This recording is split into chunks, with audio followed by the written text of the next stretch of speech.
Kerajaan Samudra Pasai.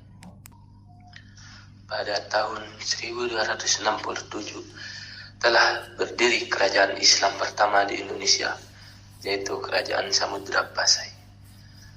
Hal ini juga dibuktikan dengan adanya batu nisan makam Sultan Malik As-Saleh tahun 1297, yaitu Raja pertama Samudra Pasai.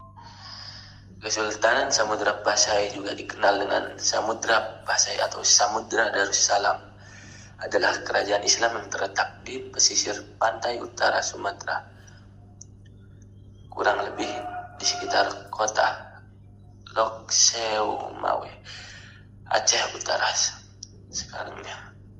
Kerajaan Samudra Pasai berdiri sekitar abad 13 oleh Najimuddin Al-Kamil, seorang laksamana laut Mesir, pada tahun 1283. Samudra Pasai dapat ditaklukkannya, kemudian mengangkat Marasiluh menjadi Raja Pasai pertama gelar Sultan Malik As-Saleh 1285 sampai 1297. Makam Rahasia Tri Ibnu Battuta, yaitu musafir Islam terkenal asal Maroko, mencatat hal yang sangat berkesan bagi dirinya saat mengunjungi sebuah kerajaan di pesisir pantai timur Sumatera sekitar tahun 1345 Masehi. Setelah berlayar selama 25 hari dari Barak Nakar atau yang sekarang masuk wilayah Myanmar, Battuta mendarat di sebuah tempat yang sangat subur. Perdagangannya di daerah itu sangat maju, ditandai dengan penggunaan mata uang emas. Dia semakin takjub karena ketika turun ke kota, ia mendapati sebuah kota yang besar yang sangat indah dengan dikelilingi dinding menara kayu. Kehidupan masyarakat Samudra Pasai diwarnai oleh agama dan kebudayaan Islam.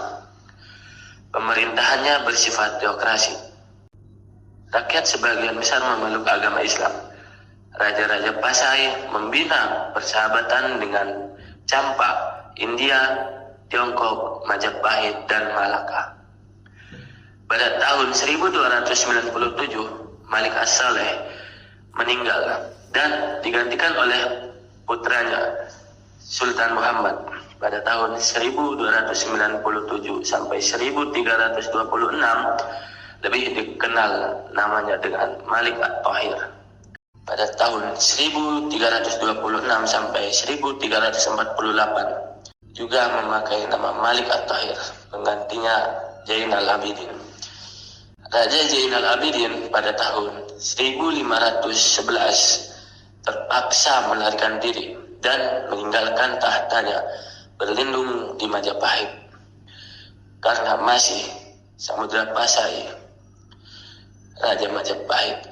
Hal ini berarti hubungan kekerabatan Raja Samudra Pasai dengan Raja Majapahit terbina sangat baik. Menurut berita Cina, disebutkan pertengahan abad 15 Samudra Pasai masih mengirimkan utusannya ke Cina sebagai tanda persahabatan.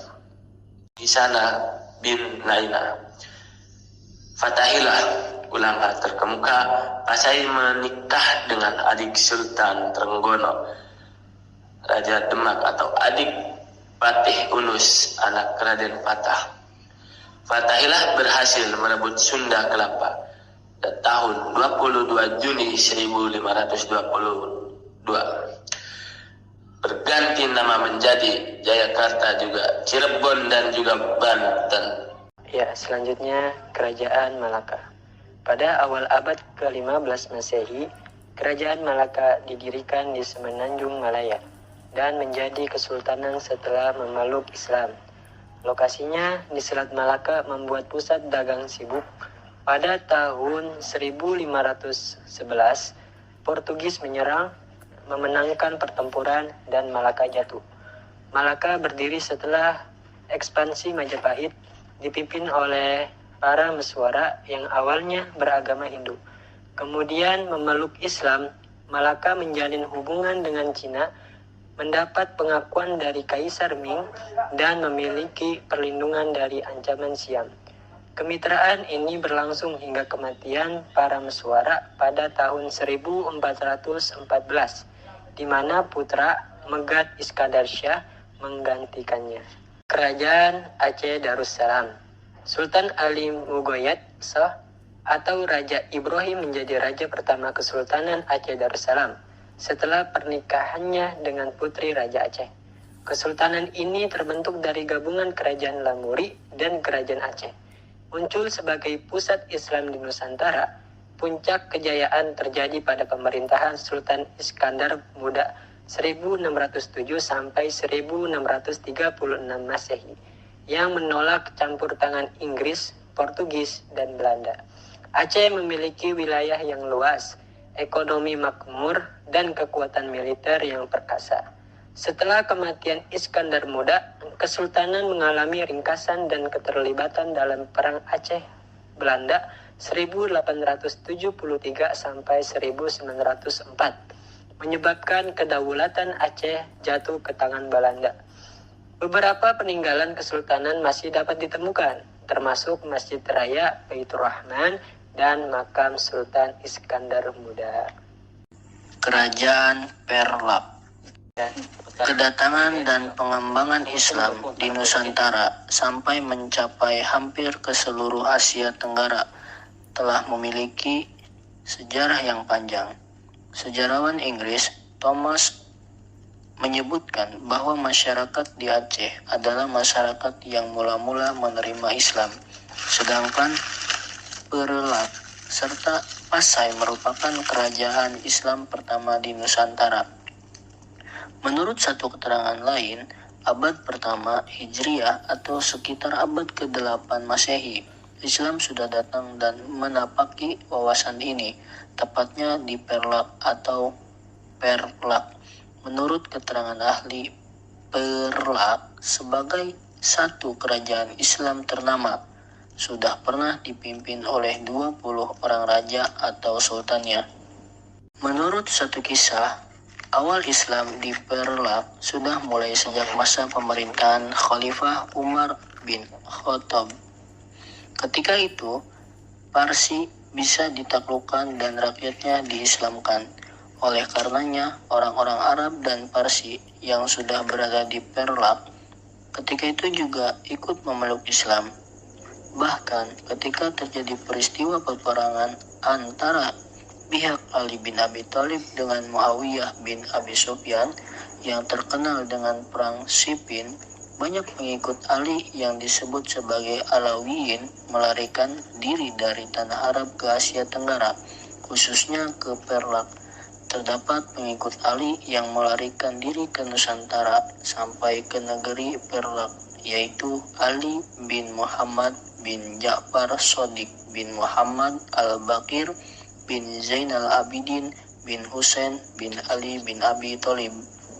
Berdasarkan studi di atas, dapat disimpulkan bahwa Perlak merupakan kerajaan Islam ternama dan tertua di Nusantara, bahkan di Asia Tenggara. Kerajaan ini pernah dipimpin oleh 20 orang raja. Kesimpulan ini didukung oleh sejumlah pakar, misalnya Ali Hashimi, di mana ia merujuk pada naskah klasik seperti Risalah Idhar al-Haq fi Mamlakati Perla wa al-Fasi, naskah Tazkirat Tabaqah Zumu Sultanul Salatin, dan silsilah raja-raja Perlak dan Pasai. Dari naskah-naskah tersebut disimpulkan bahwa kerajaan atau Kesultanan Perlak adalah kerajaan Islam pertama di Nusantara yang dipromaliskan pada 1 Muharram 225 Hijriah atau 840 Masehi, dengan sultan pertamanya Sultan Alauddin Sayyid Maulana Al-Bid Al-Jiz Shah. Kesultanan Perlak berakhir pada tahun 1292 Masehi. Kemudian kerajaan ini disatukan dengan kerajaan Pasai di Samudra Gedong, Aceh Utara. Sekarang setelah beberapa waktu mengalami perpecahan dan pasca penyerangan kerajaan Sriwijaya dari Palembang. Kemudian tentu saja penetapan baru sebagai awal titik nol Islam Nusantara perlu dikaji kembali secara lebih mendalam.